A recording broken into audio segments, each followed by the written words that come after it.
여러분, 혹시 이런 생각 해보신 적 있으십니까? 나이가 들수록 사람에게 더 베풀어야 복이 온다는 말을 믿고 살아왔는데, 왜 이상하게도 나이가 들수록 마음은 더 불편해지고 인간관계는 더 꼬여만 가는 걸까요? 분명 좋은 마음으로 도와줬고 손해보면서까지 챙겨줬는데 돌아오는 것은 고마움이 아니라 당연함이고 감사가 아니라 더 큰 요구였던 경험, 여러분도 한 번쯤은 있으셨을 겁니다. 젊을 때는 베풀미 인맥이 되고 기회가 되기도 했지만 70대를 넘어서도 똑같이 베풀고 있다면 그것은 미덕이 아니라 스스로를 갉아먹는 습관이 될 수 있습니다. 나이가 들수록 인생이 가벼워져야 하는데 오히려 마음의 짐이 늘어나고 사람 때문에 잠 못 이루는 밤이 많아졌다면 그 이유는 우연이 아닙니다. 예로부터 나이가 들수록 지켜야 할 삶의 원칙은 더 분명해져야 한다고 했고 공자는 나이 50에 1000명을 알았다고 했지만 그 말 속에는 아무에게나 마음을 쓰지 않는다는 뜻도 함께 담겨 있었습니다. 옛사람들은 베풀지 말라는 말을 하지 않았지만 언제 어디까지 베풀어야 하는지는 분명히 구분했습니다. 조선시대의 한 노인은 평생 남을 돕던 사람으로 이름이 높았지만 말년에 가서는 문 앞에 사람 그림자만 보여도 문을 닫았다고 전해지는데 그 이유를 묻자 사람을 잃는 것보다 자신을 잃는 게 더 두려워졌다고 했다는 이야기가 남아 있습니다. 여러분, 나이가 들면 체력보다 먼저 줄어드는 것이 있고 돈보다 먼저 고갈되는 것이 있으며 그것이 한번 바닥나면 다시 채우기 어려운 것이 있습니다. 그런데도 우리는 그 소중한 것을 아무 생각 없이 여기저기 나눠주며 살고 있는지도 모릅니다. 이 영상에서는 70대를 넘어서 반드시 다시 생각해봐야 할 베풀음에 대해 이야기하려 합니다. 선하게 살자는 이야기도 아니고 이기적으로 살자는 이야기도 아닙니다. 이제는 나를 지키기 위해 멈춰야 할 것, 주지 말아야 할 것, 그리고 끝까지 손에 쥐고 가야 할 것에 대한 이야기입니다. 끝까지 들으신다면 왜 어떤 노인들은 나이가 들수록 평온해지고 어떤 노인들은 사람 때문에 인생이 무너지는지 분명히 느끼실 수 있을 겁니다. 지금부터 하나씩 여러분이 반드시 다시 생각해 봐야 할 이야기를 시작하겠습니다. 여러분, 70대를 넘어서 절대 베풀지 말아야 할 첫 번째는 바로 돈입니다.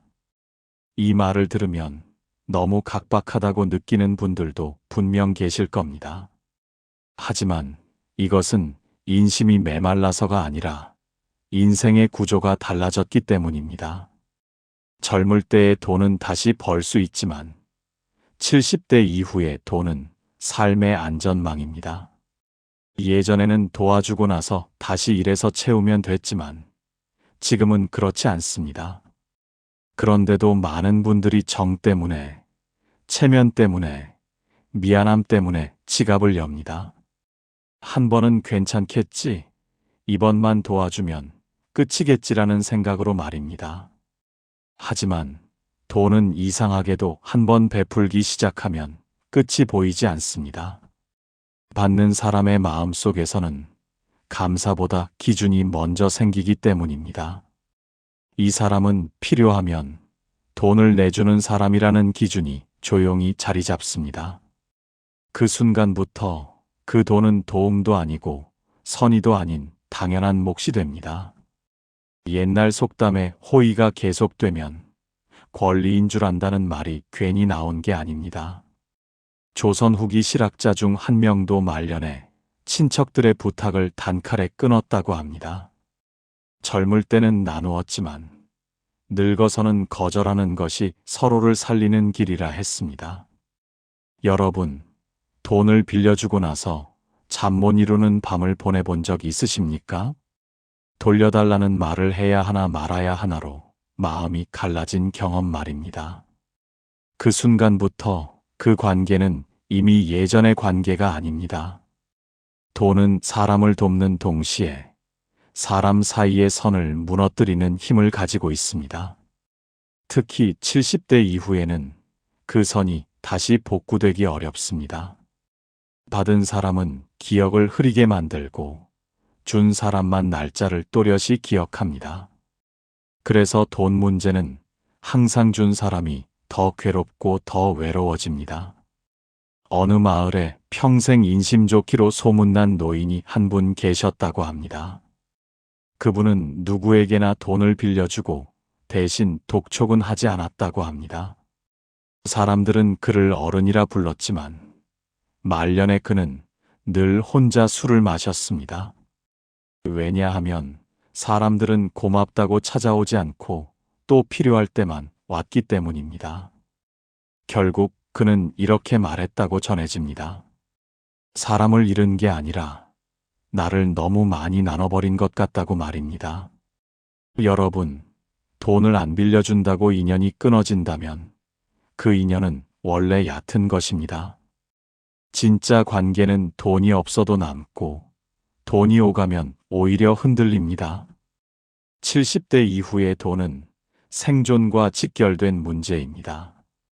병원비, 약가, 갑작스러운 상황 앞에서 돈은 말없이 사람을 지켜줍니다. 그래서 이 시기의 돈은 베풀매 대상이 아니라 보호의 대상입니다. 여러분이 돈을 지켜야 남은 인생이 조용해지고 마음이 편해집니다.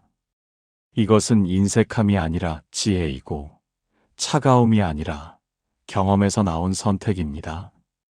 여러분, 돈을 베풀지 말아야 한다는 말의 진짜 의미는 인연을 끊으라는 뜻이 아닙니다.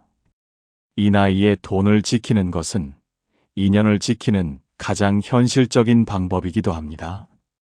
왜냐하면 돈이 오가는 순간 사람의 말투와 태도는 눈에 띄게 달라지기 때문입니다. 처음에는 고맙다고 하던 사람이 시간이 지나면 왜 빨리 안 주느냐고 묻기 시작합니다. 그리고 그 질문은 어느 순간부터 부탁이 아니라 요구로 바뀝니다. 이때 마음이 무너지는 쪽은 항상 돈을 준 사람입니다. 받은 사람은 잊어도 준 사람은 잊지 못하기 때문입니다. 그래서 옛사람들은 늙을수록 계산이 분명해야 마음이 편해진다고 했습니다. 계산이 분명하다는 말은 냉정하라는 뜻이 아니라 기준이 분명하라는 뜻입니다. 여러분, 기준이 없는 베풀문 결국 후회로 돌아오는 경우가 많습니다. 특히 자식이나 가까운 친척에게 돈을 베풀 때 그 후회는 더 깊어집니다. 처음에는 부모니까, 어른이니까 도와줘야 한다고 생각합니다. 하지만 그 도움은 곧 의무로 바뀌고 의무는 당연함으로 변합니다. 그 다음부터는 고맙다는 말 대신 더 해주지 못한 이유를 따지게 됩니다. 어느 노인이 이런 말을 했습니다. 돈을 줬더니 자식이 편해진 게 아니라 내가 불편해졌다고 말입니다. 이 말은 수많은 70대 이상의 마음을 그대로 담고 있는 말입니다. 여러분의 노후는 누군가의 인생을 대신 책임지기 위해 존재하는 시간이 아닙니다. 이제는 남의 사정을 먼저 걱정하기보다 자신의 남은 시간을 먼저 생각해야 합니다. 돈은 쌓아두라고 있는 것도 아니고 아무에게나 풀라고 있는 것도 아닙니다. 필요한 순간에 나를 지켜주는 마지막 울타리 같은 존재입니다. 그래서 이 시기의 돈은 마음보다 이성으로 다뤄야 합니다. 정 때문에 흔들리면 결국 감정의 빚까지 함께 떠안게 됩니다. 그 빚은 돈보다 훨씬 오래 남고 훨씬 더 무겁습니다. 예전에 한 선비가 말년에 이런 글을 남겼다고 전해집니다. 젊을 때는 사람을 얻으려고 재물을 썼지만 늙어서는 재물로 사람을 가려냈다고 했습니다. 이 말은 돈을 아끼라는 말이 아니라 관계의 본질을 보라는 뜻입니다. 여러분, 진짜 고마운 사람은 돈을 안 줘도 곁에 남아 있습니다. 그리고 떠나는 사람은 돈을 줘도 결국 떠납니다. 그 사실을 인정하는 순간 마음이 놀랄 만큼 가벼워집니다. 그래서 70대 이후에는 돈을 베풀지 않는 것이 오히려 인생을 정리하는 방법입니다. 돈을 지키는 사람은 결국 시간도 지키고 건강도 지키게 됩니다. 여러분, 70대를 넘어서 절대 베풀지 말아야 할 두 번째는 바로 감정입니다. 이 말은 차갑게 살라는 뜻이 아니라 마음을 함부로 내주지 말라는 의미입니다. 젊을 때는 감정을 나누며 살았고 그로 인해 위로도 받았을 겁니다. 하지만 나이가 들수록 감정은 약이 아니라 짐이 되는 경우가 많아집니다. 특히 남의 하소연을 끝까지 들어주는 습관은 노후를 빠르게 지치게 만듭니다. 여러분도 이런 경험 있으실 겁니다. 처음에는 이야기를 들어주다 보니 어느새 상담사가 되어버린 상황 말입니다. 전화만 오면 한숨부터 쉬게 되고 만남이 기다려지지 않게 됩니다. 그 이유는 단순합니다. 상대는 감정을 내려놓고 가지만 여러분의 마음에는 그 감정이 남기 때문입니다. 감정은 돈과 달리 눈에 보이지 않아서 더 위험합니다. 쌓이고 쌓여도 티가 나지 않다가 어느 날 갑자기 몸으로 터져 나옵니다. 잠이 안 오고 괜히 짜증이 늘고 이유 없이 피곤해집니다. 사람들은 나이 들어서 생긴 증상이라 말하지만 사실은 감정의 과부하입니다. 옛사람들은 늙을수록 말수를 줄이라고 했습니다. 그 말 속에는 남의 감정을 덜 짊어지라는 뜻도 담겨 있었습니다. 조선시대 한 노학자는 말년에 제자들을 멀리했다고 전해집니다. 그 이유를 묻자 배움은 젊을 때 주는 것이고 노년은 지키는 시간이라 했습니다.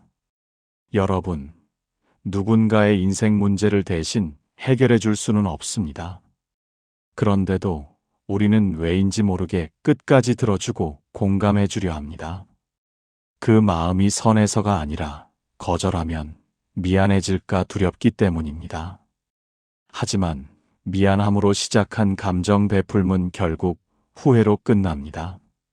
상대는 나아지지 않고 여러분만 더 지쳐가기 때문입니다. 특히 가족 문제나 돈 문제, 건강 문제는 감정 소모가 가장 큽니다. 이런 이야기들은 들어주는 사람의 삶까지 서서히 잠식합니다. 그래서 나이가 들수록 공감의 범위를 줄여야 합니다. 모든 일에 고개를 끄덕이는 것은 이해가 아니라 자기 방치입니다. 어느 마을에 늘 사람들 이야기를 들어주던 노인이 있었다고 합니다. 사람들은 그를 찾아와 울고 떠들고 위로받고 돌아갔다고 합니다. 하지만 정작 그 노인은 말년에 병원 신세를 지게 되었습니다.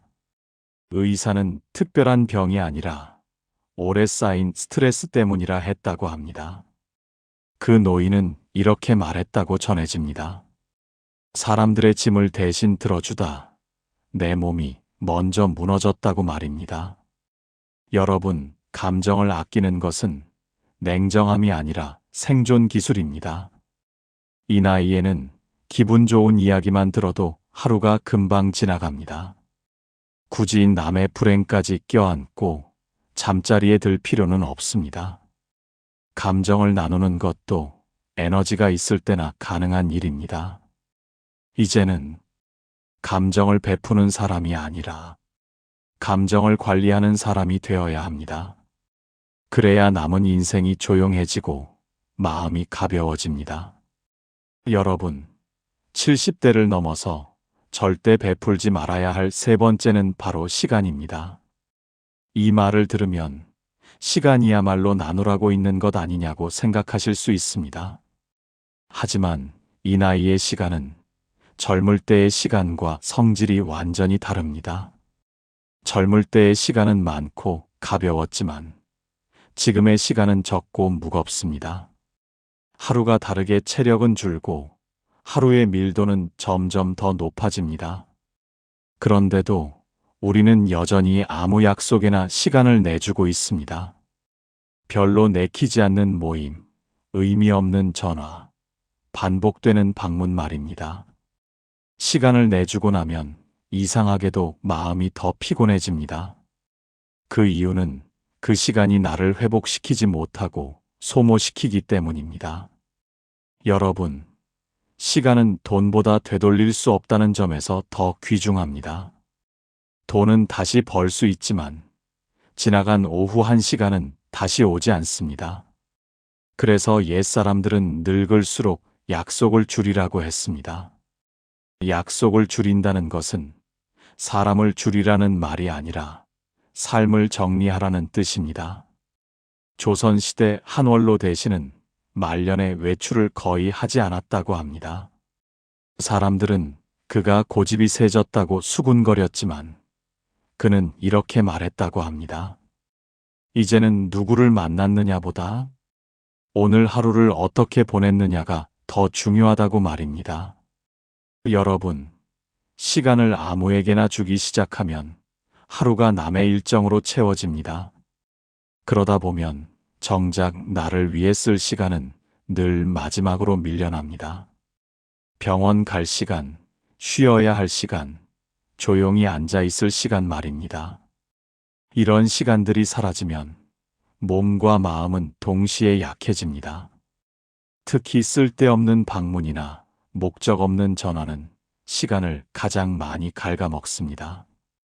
대화의 내용은 늘 비슷하고 끝나고 나면 허탈함만 남습니다. 그런데도 우리는 어른이니까 받아줘야 한다고 스스로를 설득합니다. 하지만 어른일수록 시간을 선택할 권리가 더 커야 합니다. 시간을 함부로 베푸는 것은 스스로를 값싸게 만드는 행동입니다. 어느 노인이 이런 말을 했습니다. 사람들이 나를 찾지 않게 되니 오히려 하루가 길어졌다고 말입니다. 그 길어진 하루 속에서 그는 산책도 하고 글도 읽고 잠도 깊이 잤습니다. 사람은 줄었지만 삶은 오히려 넓어졌다고 했습니다. 여러분, 진짜 필요한 사람은 시간을 안 줘도 이해합니다. 그리고 이해하지 못하는 사람은 시간을 줘도 결국 불만을 가집니다. 그래서 나이가 들수록 만남의 숫자가 아니라 만남의 질이 중요해집니다. 시간을 지켜주는 사람은 결국 자신을 지켜주는 사람입니다. 이 나이의 시간은 여유가 아니라 생명과 직결된 자산입니다. 아무 약속에나 응하지 않아도 됩니다. 오늘은 쉬고 싶다고 말해도 됩니다. 지금은 혼자 있고 싶다고 말해도 됩니다. 그 선택이 이기적인 것이 아니라 지극히 자연스러운 선택입니다. 여러분의 시간은 여러분의 인생 그 자체이기 때문입니다. 돈과 감정과 시간 중에서 가장 조용히 인생을 망가뜨리는 것은 시간입니다. 그래서 마지막으로 이 이야기를 꼭 드리고 싶었습니다. 이 세 가지를 지키는 순간 여러분의 노후는 놀라울 만큼 단순해질 것입니다. 그리고 단순해진 삶 속에서 비로소 편안함이 자리 잡기 시작할 것입니다. 여러분, 오늘 이야기한 세 가지를 다시 떠올려 보시면 공통점이 분명히 보이실 겁니다.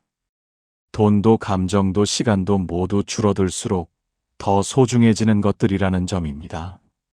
젊을 때는 많이 써도 회복이 되었지만 지금은 회복보다 관리가 먼저입니다. 그래서 70대 이후의 삶은 더 베풀어야 하는 인생이 아니라 더 지켜야 하는 인생입니다. 누군가에게 잘 보이기 위해 애쓰지 않아도 되고 모든 부탁에 이유를 달 필요도 없습니다. 이제는 괜찮다고 말하는 것보다 어렵다고 말하는 것이 더 지혜로운 선택입니다. 여러분의 남은 시간은 설명하기 위해 존재하는 시간이 아닙니다. 조용히 살아도 충분히 가치 있고 드러나지 않아도 이미 할 만큼 해오셨습니다. 옛사람들은 인생의 말미는 비워야 보인다고 했습니다. 비워야 몸이 가벼워지고 비워야 마음이 숨을 쉽니다. 돈을 지킨다고 인연이 끊어진다면 그 인연은 처음부터 오래 갈 수 없던 것입니다. 감정을 아낀다고 사람이 떠난다면 그 관계는 이미 한쪽으로 기울어 있던 것입니다. 시간을 선택한다고 해서 외로워지는 것도 아닙니다. 오히려 필요 없는 소음이 사라지면 혼자 있는 시간이 더 풍요로워집니다. 여러분, 노후의 품격은 얼마나 많이 가졌느냐가 아니라 얼마나 잘 지켰느냐에서 드러납니다. 지켜야 할 것을 지킬 줄 아는 사람이 결국 마지막까지 평온합니다. 누군가를 위해 살았던 인생에서 이제는 나를 위해 살아도 되는 시기입니다. 그 선택은 늦지 않았고 오히려 가장 적절한 때입니다. 오늘부터는 무언가를 더 주려고 애쓰기보다 지키는 연습을 해보시기 바랍니다. 그 작은 변화 하나가 남은 인생의 방향을 완전히 바꿀 수 있습니다. 여러분의 노후가 사람 때문에 흔들리지 않고 마음 때문에 무너지지 않기를 진심으로 바랍니다. 이제는 베풀보다 존중받는 삶으로, 소모보다 회복이 있는 하루로 나아가시길 바랍니다. 지금까지 잘 살아오셨고 앞으로도 충분히 잘 살아가실 수 있습니다. 오늘 이 이야기가 여러분의 남은 시간에 작은 기준이 되기를 바랍니다.